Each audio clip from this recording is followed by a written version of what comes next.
Hey guys, I am Sneha and welcome to the online coaching. ये पहला lecture है जिसमें मैं आपको बायोलॉजी का इंट्रोडक्शन दूंगी। ये वीडियो क्लास 11th और 12th दोनों के लिए इंपॉर्टेंट है क्योंकि आज मैं सिर्फ बेसिक लेकर ही चलूँगी बायोलॉजी का। तो चलिए आज की क्लास स्टार्ट करते हैं। स्टार्ट करने से पहले मैं आपको एक चीज़ और बता दूं कि बायोलॉजी में ऐसे बहुत सारे वर्ड्स आते हैं जिन्हें पढ़ना और समझना थोड़ा डिफिकल्ट हो जाता है, लेकिन अगर हम उन शब्दों को तोड़ तोड़ कर पढ़ें, ठीक है, किसी भी वर्ड को अगर हम ब्रेक करके पढ़ते हैं तो हमें ईजिली उसका मीनिंग समझ में आ जाता है। अगर हम बायोलॉजी को दो शब्दों में डिवाइड करें तो पहला होगा बायोस और सेकंड होगा लॉगस। बायोस और लॉगस दोनों ही ग्रीक वर्ड्स हैं जिनकी मेल से हमारा बायोलॉजी शब्द बना है। अगर हम इनकी मीनिंग की बात करें तो बायोस का अर्थ होता है जीवन और लॉगस का अर्थ होता है अध्ययन। तो आप सिंपली समझ गए होंगे कि जीवन और अध्ययन यानी जीवन का अध्ययन करना ही कहलाता है जीव विज्ञान कहलाता है। अतः जीवधारियों का अध्ययन करने वाला विज्ञान क्या कहलाता है? जीव विज्ञान कहलाता है। यानी लिविंग ऑर्गेनिज्म की स्टडी जिस शाखा के अंतर्गत की जाती है उसे क्या कहते हैं? बायोलॉजी या जीव विज्ञान कहते हैं।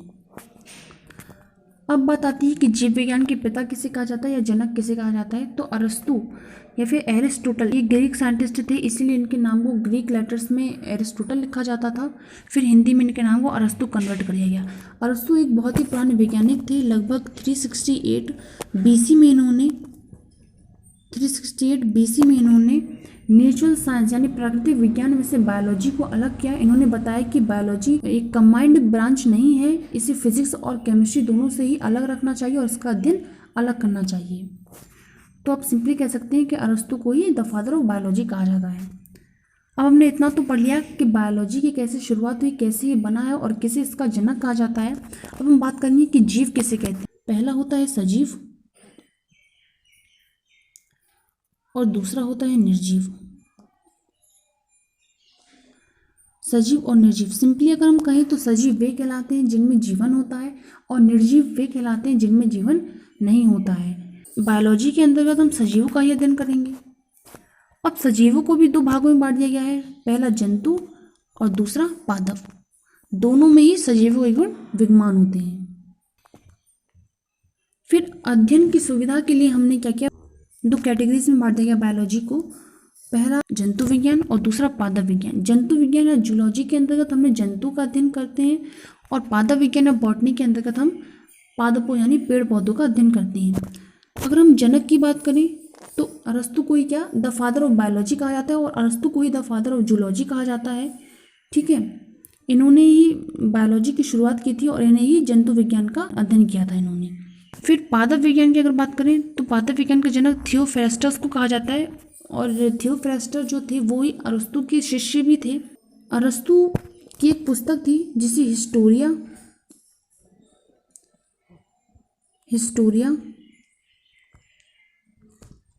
एनिमिलिया,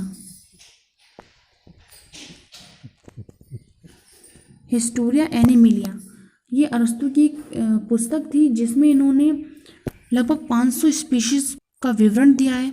ठीक है, उसी प्रकार जो थियोफ्रेस्टस थे इनकी भी एक पुस्तक थी जिसका नाम था हिस्टोरिया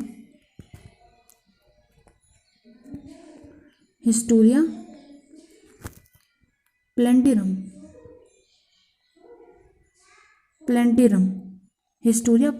जिसमें इन्होंने लगभग 500 पादपों की प्रजातियों को रखा और उनका अध्ययन किया। अतः इन्हीं दो शाखाओं के अंतर्गत जीव विज्ञान का अध्ययन किया जाता है। अब हम बात करेंगे कि सजीवों के गुण, कैरेक्टर्स ऑफ लिविंग ऑर्गेनिज्म, कि सजीवों के क्या क्या लक्षण हैं। तो आपको पता है कि सजीवों की श्रेणी में जंतु और पादप दोनों को ही रखा जाता है। अगर आपसे कोई पूछता है कि सजीवों के क्या क्या लक्षण है तो आप बताएंगे कि सांस लेना, खाना पीना, चलना बोलना क्या है सजीवों के लक्षण है। परंतु अगर आप एक तरफ पादपों की बात करें तो पादप भी सजीव की क्योंकि श्रेणी में आते हैं, परंतु उनमें जड़त्व होता है और फिर भी वो ग्रोथ करते हैं। तो कुछ ऐसे सजीवों के लक्षण बताइए जो जंतु और पादप दोनों में ही क्या हो, सिमिलर हो। तो चलिए बात करते हैं। पहला लक्षण है कोशिकीय संरचना यानी सेल्यूलर स्ट्रक्चर। आपको पता है कि प्रत्येक जो ह्यूमन बॉडी है वो से कोशिकाओं से मिलकर बनी होती है। पहले एक कोशिका बनती है, फिर बहु कोशिकाएं बनती हैं बहुत सारी, फिर ऊतक बनते हैं, फिर उसी से क्या कोशिका संरचना, फिर पूरा शरीर का निर्माण होता है। ठीक है, जीवाणु की अगर बात करें, जीवाणु के का शरीर होता है जो वो एक कोशिका से बना रहता है तो उन्हें एक कोशिका कहते हैं। हमारी जो ह्यूमन बॉडी होती है वो बहुत सारी कोशिकाओं से मिलकर बनी होती है तो हमें क्या कहा जाता है, बहुकोशिकीय कहा जाता है। तो सजीवों में निश्चित होती है, वह सजीवों को निर्जीव से अलग बनाती है। यानी सजीवों में निश्चित होती है क्योंकि किसी भी शरीर का निर्माण बिना कोशिका के नहीं हो सकता, और वह सजीवों को निर्जीव से अलग बनाती है क्योंकि सजीवों में ही कोशिका संरचना पाई जाती है। नेक्स्ट है उपापचय यानी मेटाबॉलिज्म।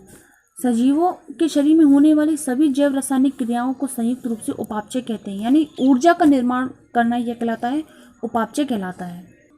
अब उपापचय को भी दो भागों में बांट दिया गया है। पहला उपचयन यानी एनाबॉलिज्म और सेकंड अपचयन यानी कैटाबॉलिज्म। उपचयन के अंतर्गत देखें तो सरल अणुओं का टूटकर जटिल अणुओं का निर्माण होना ही यह कहलाता है, उपचयन कहलाता है। ये एक संश्लेषित क्रिया है, ठीक है, संश्लेषित क्रिया है। अगर आप फोटोसिंथेसिस की अगर हम बात करें तो जो पेड़ पौधे होते हैं, और ये एक बात और कि ये प्लांट्स में होता है, ये क्या प्लांट्स में होता है। जो पादप होते हैं वो एटमॉस्फेयर से कार्बन डाइऑक्साइड और मिट्टी से जल और मिनरल्स को अवशोषित करके ग्लूकोज का निर्माण करते हैं, प्लस ऑक्सीजन गैस मुक्त करते हैं, ठीक है। तो वो क्या करते हैं कि छोटे छोटे अणुओं से लेकर एक बड़े अणु का निर्माण करते हैं। सेकंड है अपचयन यानी कैटाबॉलिज्म। कैटाबॉलिज्म में क्या होता है, जटिल अणुओं का टूटकर सरल अणुओं का निर्माण होना, उदाहरण श्वसन, और ये एक विघटन की क्रिया है। ये क्या है, विघटन की क्रिया है, विघटन की क्रिया है, और ये जंतुओं में होती है यानी एनिमल्स में होती है। तो अगर हम मनुष्य की बात करें तो मनुष्य ग्लूकोज अवशोषित करके जल बनाते हैं, प्लस CO2 गैस और प्लस ऊर्जा मुक्त करते हैं, ठीक है। हम खाना खाते हैं तो हमें क्या, उससे एनर्जी मिलती है। ये किसका उदाहरण है, अपचयन का। अब हम बात करें, सेकंड है हमारा जीव द्रव्य यानी प्रोटोप्लाज्म। हक्सले ने सन 1963 ईस्वी में इसे जीवन का आधार माना, सजीवों का महत्वपूर्ण लक्षण है। जीव द्रव्य कोशिका में जो केंद्रक होता है उसमें पाया जाता है, और ये गाढ़ा एक तरल पदार्थ है, ठीक है। कोशिका की सभी समस्त जो जैविक क्रियाएं हैं उनका केंद्र जीव द्रव्य को ही समझा जाता है, ठीक है, जीव द्रव्य को ही माना जाता है। बहुत से वैज्ञानिकों ने इसमें बताया कि इसमें कौन कौन से घटक जो विद्यमान होते हैं। तो चलिए देखते हैं इसमें क्या क्या संगठित होता है। तो 90% इसमें वाटर होता है, ठीक है, 7% प्रोटीन और 2% कार्बोहाइड्रेट्स भी होता है, और एक चीज़ और, इसमें 3% क्या होता है, फैट होता है, ठीक है। अब बात आती है नेक्स्ट प्रजनन या जनन। प्रजनन और जनन दोनों एक ही चीज़ है, ठीक है, रिप्रोडक्शन। आपको पता है कि प्रत्येक जो जंतु है या पादप है वो हमेशा अपनी स्पीशीज को बनाए रखने के लिए हमेशा प्रयत्नशील होता है। इसके लिए वो क्या करते हैं, रिप्रोडक्शन यानी जनन करते हैं। अपने समान अन्य जीवों को उत्पन्न करने की क्षमता जो केवल सजीवों में ही पाई जाती है, ये सजीवों में ही पाया जाता है, ठीक है। अगर हम एक तरफ अगर हम फ्रॉग की बात करें तो उसमें जो नंबर्स ऑफ एग्स होते हैं वो मिलियंस में होते हैं। दूसरी तरफ अगर हम प्लांट्स की बात करें तो जब वो पॉलिनेशन करते हैं तो जो पॉलीग्रेन्स की जो संख्या होती है वो मिलियंस में होती है। तो इससे क्या पता चलता है कि वो हमेशा वो अपने अस्तित्व को धरती पर बनाए रखने का प्रयत्न करते हैं, हमेशा अपनी स्पीशीज को बनाए रखने का प्रयत्न करते हैं और बढ़ाने की कोशिश करते हैं। इसीलिए वो क्या करते हैं, प्रजनन यानी रिप्रोडक्शन करते हैं। सेकंड है हमारा अनुकूलन, एडेप्टेशन। वातावरण के अनुसार स्वयं को अनुकूलित करने की क्षमता पाई जाती है। सजीव जो क्या है वो वातावरण के अनुसार खुद स्वयं को अनुकूलित करते हैं। डायनासोर जो कि लुप्त हो चुके हैं वो क्या करते हैं, वो वातावरण के अनुसार खुद स्वयं को अनुकूलित नहीं कर सके। छोटे गर्दन वाले जिराफ डार्विन के अनुसार वातावरण के अनुसार अनुकूलित नहीं हो पाए, इसीलिए उनकी जातियां भी लुप्त हो गई, ठीक है। तो सजीव क्या है, वो वातावरण के अनुसार स्वयं को अनुकूलित कर लेते हैं। अब लास्ट है हमारा वृद्धि एवं विकास यानी ग्रोथ एंड डेवलपमेंट। यह दोनों ही गुण सजीवों में विद्यमान होते हैं, दोनों एक दूसरे से भिन्न हैं। वृद्धि जीवन पर्यंत नहीं चलती जबकि विकास जीवन पर्यंत चलता है, ठीक है। तो वृद्धि एक निश्चित आयु तक रुक जाती है और विकास जो हमारे मृत्यु तक चलता है, ठीक है, अतः सजीवों की अंततः मृत्यु होती है, ठीक है। एक ना दिन वो जब मनुष्य के जन्म से लेकर मृत्यु तक जब वो वृद्धावस्था में आ जाते हैं फिर उनकी मृत्यु हो जाती है। तो चलिए आज की क्लास यहीं तक रखते हैं।